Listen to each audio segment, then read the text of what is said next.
நம சிவாய. ஓம் சிவாய விஷ்ணுரூபாய விஷ்ணுவே சிவரூபிணி நமஸ்தே சிவ விஷ்ணுரூபாய நமஸ்தே சர்வரூபிணி. வணக்கம். நான் உங்கள் ஜோதிடர் சிம்மம் எஸ் சசிகுமாரன். இந்த நேரத்தில் இந்த காலை வேளையில வருகின்ற புத்தாண்டு வாழ்த்துக்களை வியூவர்ஸ் அண்ட் சப்ஸ்கிரைபர் அனைவருக்கும் கூறிக்கொண்டு இந்த வீடியோவில் முக்கியமான விஷயங்களை பற்றி நாம் பார்க்க போகிறோம். அது என்ன அப்படின்னு கேட்டிங்கனாக்க, சொந்த உறவு முறைகளில் நாம் திருமணம் செய்யக்கூடாது என்பது பார்த்திங்கனாக்க, நம்மளுடைய கலாச்சாரம் பண்பாடு போன்றவைகளில் ஒன்றாக இன்னைக்கு வரைக்கும் நாம் அதை கடைபிடிச்சிட்டு வரோம். இப்போ சொந்த பந்தங்களில் பொதுவாக பார்த்திங்கனாக்க,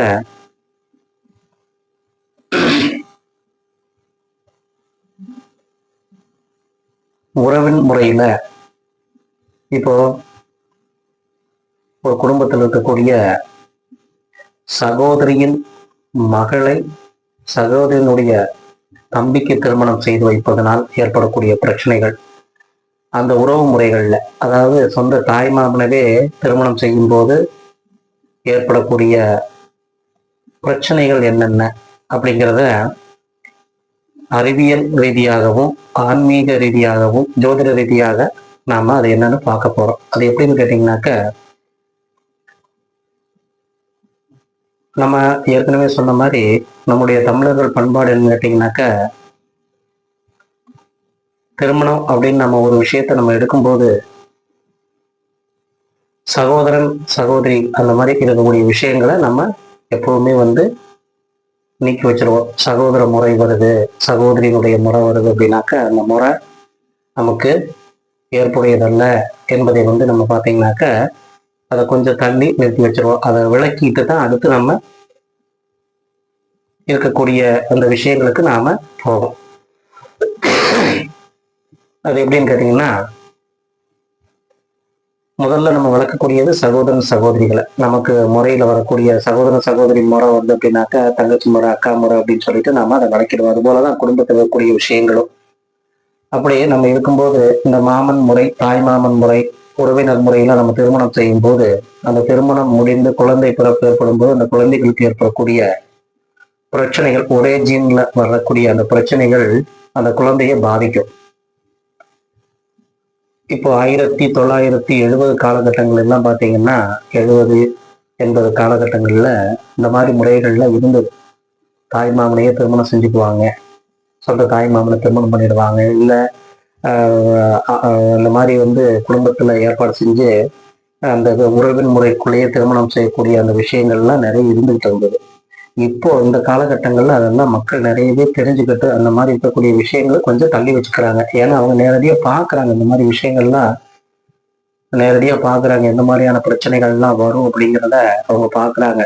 ஒண்ணுல அந்த பிறக்கக்கூடிய குழந்தைக்கு இப்போ தாய் மாமனை திருமணம் செஞ்சுட்டாங்க, உறவின் முறையில தாய் மாமனை சொந்த தாய் மாமனே திருமணம் செஞ்சுட்டாங்கன்னா பிறக்கக்கூடிய குழந்தைகளுக்கு அந்த பாதிப்புகள் வருதுங்கிறது அவங்களே கண்கூட பாக்குறாங்க. அதுபோல பாத்தீங்கன்னாக்க, சொந்த தாய் மாமனுடைய மகனை திருமணம் செய்யும் போது கூட அந்த ஏற்படக்கூடிய அந்த குழந்தைகளுக்கு ஏற்படக்கூடிய அந்த பிரச்சனைகள், அந்த ஜீனால் ஏற்படக்கூடிய அந்த பிரச்சனைகள்லாம் வருது என்பதை ஆன்மீக ரீதியாகவும் அறிவியல் ரீதியாகவும் உணர்ந்துட்டு இருக்காங்க இன்னைக்குள்ள ஜெனரேஷன்ஸ். அதனால அதை இப்போ கொஞ்சம் தள்ளி வச்சுட்டு பிறத்தியில திருமணம் பண்றதுக்கான விஷயங்களை நிறைய செய்து கொண்டிருக்காங்க. அதை பத்தின விஷயத்தை தான் இன்னைக்கு நாம இந்த வீடியோவில் பார்க்க போறோம். அது எப்படின்னு கேட்டீங்கன்னாக்க, திருமண விதிமுறைகள்ல முதல்ல நம்ம கடைபிடிக்கக்கூடியது விளக்கு. அதாவது சகோதர சகோதரிகளை நாம விளக்கிறதா. அதுக்கப்புறம் பார்த்தீங்கன்னா இன்னாரோடு தான் நம்ம திருமணம் செய்யணும் அப்படிங்கிற ஒரு விதி இருக்கு. ஜென்ம நட்சத்திரத்துல பொதுவாக பார்த்தீங்கன்னாக்க, இந்த ஜோதிட விதிமுறைகள்ல பார்த்தீங்கன்னாக்க அஸ்வினி மகம் மூலம், இந்த அஸ்வினி நட்சத்திரம் என்பது பார்த்தீங்கன்னாக்க கேதுனுடைய நட்சத்திரம். அதுபோல மகம் நட்சத்திரமும் கேதுனுடைய நட்சத்திரம். அதுபோல மூல நட்சத்திரங்கிறதும் கேதுனுடைய நட்சத்திரம். அப்போ இந்த அஸ்வினி நட்சத்திரம் ஜென்ம நட்சத்திரமா பிறந்தவங்களுக்கு அணு ஜென்ம நட்சத்திரம் தான் இந்த மக நட்சத்திரம். அதுபோல திருஜென்ம நட்சத்திரம் சொல்லக்கூடியது இந்த மூல நட்சத்திரம். அப்போ இந்த அஸ்வினி, மகம், மூலம் இந்த 3 நட்சத்திரங்களும் ஒரு தகப்பன் குழந்தைகள் மாதிரி, ஒரு தகப்பனுடைய பிள்ளைகள் போன்று. அதனால அந்த அஸ்வினி நட்சத்திரத்தை மக நட்சத்திரக்காரர்களுக்கு பொருத்த மாட்டாங்க, மக நட்சத்திரக்காரங்களுக்கு மூல நட்சத்திரக்காரங்களும் அஸ்வினி நட்சத்திரக்காரங்களையும் பொருத்த மாட்டாங்க. ஏன்னா இதெல்லாம் விளக்கு. அப்போ இந்த 3 நட்சத்திரங்களையும் நம்ம விளக்கும் போது பார்த்தீங்கன்னா அந்த பிரச்சனை நமக்கு மாறிடும்.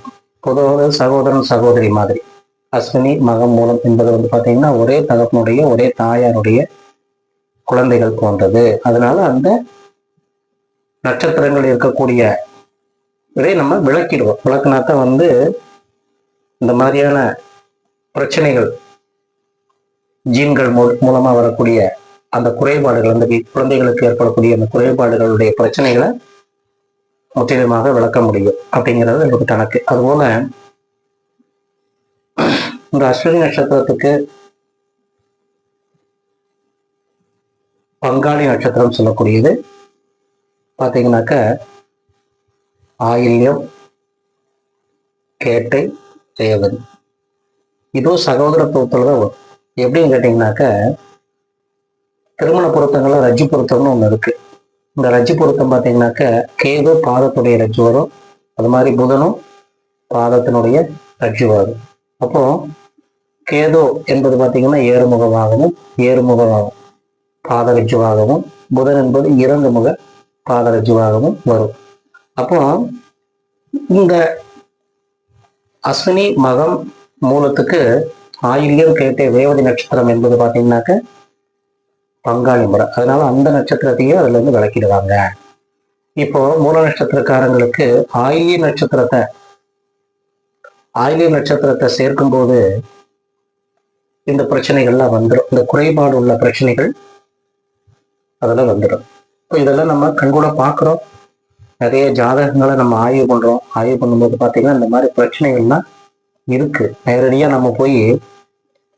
நேரடியாக நம்ம சொந்த பந்தங்கள்லயே அந்த மாதிரி திருமணம் செய்யக்கூடியவர்களை நம்ம பார்க்குறோம். செய்யக்கூடியவர்களுக்கு இந்த மாதிரி பிரச்சனைகள்லாம் இருக்கிறத நம்ம கண்கூடாகவே பார்க்குறோம். ஏன் அப்படின்னு கேட்டீங்கன்னாக்க பொருந்தாத இந்த நட்சத்திரங்கள், சகோதரத்துவம் உள்ள நட்சத்திரங்களை எல்லாம் நம்ம இணைக்கும் போது இந்த மாதிரியான பிரச்சனைகள்லாம் அதில் வந்துடும் அப்படிங்கிறத இதில் உள்ள கணக்கு. அதனால நாம் திருமணம் செய்யும் போது ஒவ்வொரு நட்சத்திரங்களையும் கூட நம்ம ஆய்வு செய்து அந்த நட்சத்திரங்களுக்கு உண்டான பொருத்தங்களை நம்ம இதனாலதான் பார்க்கணும் அப்படின்னு நம்ம சொல்றது. நம்ம திருமண பொருத்தம் தேவையில்லை அப்படிங்கிறதெல்லாம் ஒரு கணக்கே கிடையாது. திருமண பொருத்தம் நிச்சயமாக நம்ம பார்க்கணும். இதெல்லாம் பார்க்கணுங்கிறது நம்ம அறிவியல் ரீதியாகவும் ஆன்மீக ரீதியாகவும், ஜோதிடம் என்பது பார்த்தீங்கன்னா 2 கண்கள் போன்றது.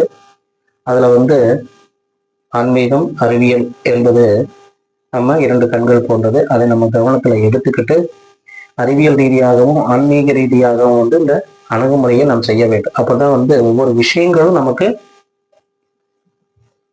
தெளிவாகும். வாழ்க்கையில நம்ம பிரச்சனைகள் இல்லாம நம்ம வாழ்வதற்குண்டான வழிகள் ஏற்படும். அதனாலதான் பார்த்தீங்கன்னாக்க இந்த விஷயங்களை ஒவ்வொரு வீடியோவில் பயனுள்ள தகவல்கள் அனைத்து வீடியோஸ்க்கும் சப்ஸ்கிரைபருக்கும் கிடைக்கணும் அப்படின்னு சொல்லிட்டு நினைச்சிட்டு ஒவ்வொரு வீடியோக்களையும் ஒரு விதமான மக்களுக்கு முக்கியத்துவம் வாய்ந்த பிரயோஜனமான அவர்களுக்கு தேவையான விஷயங்களை நாம சொல்லணும். அவர்களும் அதை புரிந்து கொண்டு அதற்கு தகுந்தாற் போல் உள்ள இந்த மாதிரியான விஷயங்கள்லாம் ஆராய்ந்து அவர்கள் வாழ்க்கையில் அவர்களுடைய பிள்ளைகளுக்கு ஆக இருக்கட்டும், அவர்களுக்காக இருக்கட்டும், இந்த மாதிரி பிரச்சனைகள்லாம் இருக்குன்னா அதை நீக்கிக் கொள்ள ஆலயங்கள், ரிஷிமார்கள், முனிவர்கள், சித்தர்கள் வச்சிருக்கிறாங்க. அந்த ஆலயங்களுக்கு எல்லாம் செல்லும்போது இந்த மாதிரியான இருக்கக்கூடிய பிரச்சனைகள் அகன்று அவர்களுக்கு நல்வாழ்வு பெறத்தான் இந்த மாதிரியான முக்கியத்துவமான பழமை மிகுந்த ஆலயங்கள்லாம் இருக்கு. ஆனா அந்த ஆலயங்களுக்கு இப்ப நம்ம செல்ல முடியாது. ஏன்னா அந்த ஆலயங்கள்ல அவ்வளவு கூட்டம். போய் தரிசனம் செய்து இறைவனை பிரார்த்தித்து மனதார பிரார்த்தித்து வரக்கூடிய அந்த வாய்ப்புகள்ல இன்றைய காலகட்டங்கள்ல குறைந்து கொண்டே போகிறது. ஒரு ஆலயத்திற்கு செல்கிறோம் என்றால் அங்கு இருக்கக்கூடிய நம்மளுடைய மனக்குறைகள் எல்லாம் அங்கே இறைவன் பாதத்தில் நம்ம சமர்ப்பித்து விட்டு இறைவனுடைய அனுகிரகத்தை பெற்று வீடு திரும்புவதற்குண்டான சூழ்நிலைகள் ஆலயங்களில் நமக்கு கிடைப்பதில்லை. ஏன் அப்படின்னு கேட்டீங்கன்னா, இன்னைக்கு இருக்கக்கூடிய மக்கள் தொகையின் கணக்குகளால மக்கள் அனைவருமே இந்த விஷயங்களுக்காக ஆலயங்களை நாடி செல்கிறார்கள். அதற்காகத்தான் ஸ்ரீ விஷ்ணு பகவானே கிருஷ்ணரே சொல்லி வச்சிருக்காரு. என்ன சொல்லியிருக்காருனாக்க, இந்த காலகட்டங்கள்ல இப்படியான விஷயங்கள்லாம் கலியுகத்தில் நடக்கும் அப்படின்னு தெரிஞ்சதும் அந்த காலகட்டங்களுக்கு ஏற்ப மக்களுக்கு முடிந்த அளவிற்கு உதவிகளை செய்வோம். அவர்களுக்கு ஏழை எளிய மக்களுக்கு நம்மளால் இயன்ற அளவு விஷயங்களை செய்வதற்கு இந்த கலியுகத்துல நாம செய்யணும் அப்படிங்கிறத ஒவ்வொரு யுகங்கள்லையும் சொல்லியிருக்கிறாங்க. அதற்கு தகுந்தாற் போல நாமளும் உயிரினங்கள் பூமியில் இருக்கக்கூடிய அனைத்து உயிரினங்களுக்கும் முடிந்த அளவுக்கு உதவிகளை செய்து இந்த மாதிரி காரியங்கள் எல்லாம் நம்ம நிவர்த்தி செய்து கொள்ள வேண்டும் என்பதுதான் இந்த வீடியோனுடைய விஷயமாக இன்னைக்கு நான் இந்த வீடியோவில் சொல்றேன். அதனால ஒவ்வொரு விஷயங்களையும் நம்ம பார்த்துக்கணும். உறவு முறைகளில் நம்ம திருமணம் செய்யும் போது அதனால் ஏற்படக்கூடிய அந்த பாதிப்புகள் என்ன அப்படிங்கிறத நம்ம தெரிஞ்சுக்கணும். அதை தெரிஞ்சுக்கிட்டு அந்த உறவு முறைகள்ல நாம திருமணம் செய்து கொள்ள வேண்டும். திருமணம் செய்த பிறகு இந்த மாதிரி குறையோட பிறந்துடுச்சு அப்படின்னு எல்லாம் வருத்தப்பட்டு பிரயோஜனம் இல்லை. அதற்கு முன்பாகவே அதெல்லாம் நாம தெரிஞ்சுக்கணும். அப்போ ஜோதிடத்திலையும் இந்த மாதிரியான விஷயங்களையும் ரிஷிமார்கள் சொல்லியிருக்காங்க. கிரந்தங்கள் மூலியமாக நிறைய விஷயங்களை ரிஷிமார்கள் சொல்லி வச்சிருக்கிறாங்க. அதெல்லாம் நம்ம கவனத்துல எடுத்துக்கிட்டு இந்த மாதிரியான விஷயங்களை நாம் கவனத்துல வச்சுக்கணும் அப்படிங்கிறது தான் இந்த வீடியோவில் நான் சொல்லக்கூடிய விஷயம்.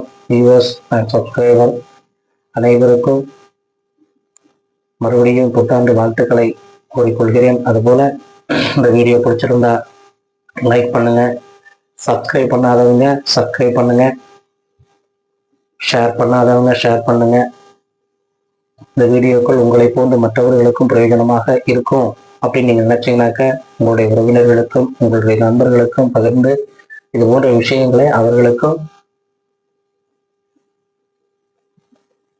நீங்க ஷேர் பண்றது மூலமாக அவர்களும் பயனடைவார்கள் என்பதை கூறி வாழ்க வளத்துடன் நான் உங்கள் ஜோதிடர் சிம்மம் எஸ் சசிகுமரன். வணக்கம்.